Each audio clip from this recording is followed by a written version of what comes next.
নাই পৰা হোৱা নাই। আৰু এফালে আমাৰ ধুনুমা তাই নিজৰ বিচনাত আজি শুইছে। তাইতো বেছিভাগ মোৰ বিচনাতেই শুৱে, কিন্তু মাজে মাজে তাই নিজৰ তুলিখনত শুৱে। আৰু এখন তুলি বনাই দিছিলোঁ আজি 4 বছৰমান আগতেই, তাই যেতিয়া অকণমানিকা আছিলে, কিন্তু নুশুৱে, মাজে মাজে এনেকৈ মন গ'লে শুৱে। 2 বছৰমান ধৰি মই মানে তাই তুলিখন উলিয়াবলৈ পাহৰি থাকোঁ, যিহেতু বক্স পালেঙত ভৰাই থোৱা থাকে। এইবছৰ ঘৰ চেঞ্জ কৰোঁতে তেতিয়া মনত থাকি গ'ল, আৰু মানে তেতিয়া মনত আছে যিহেতু এবাৰ একদম ঠাণ্ডাত উলিয়াই দিছোঁ। আৰু চাওকচোন আমাৰ ধুনুমাজনী ইমান ধুনীয়াকৈ শুই আছে। আৰু মোৰনো কি কাম, মোবাইল টিপি থকা, মোবাইল টিপি আছোঁ। এইফালে ধুনুমা খোৱাখিনি ৰাতিপুৱাতে তিয়াই থৈছিলোঁ, ঠাণ্ডা হৈ গৈছে, তাইক এতিয়া খুৱাই ল'ম। আৰু পৰাৰ ভয়ত এনেকৈ তাই ধৰি লৈছে। কলিজাজনী মাজে মাজে কোচত ল'ব লাগে তাইক।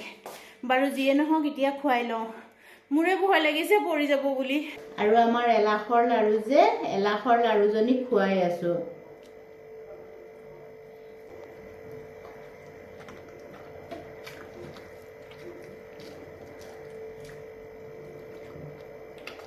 এনেকৈ টিপি ধৰি থাকোঁ, নহ'লে থুথুকৈ পেলাই দিয়ে।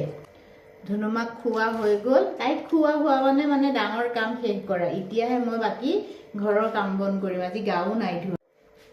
ৰ'বা ৰ'বা,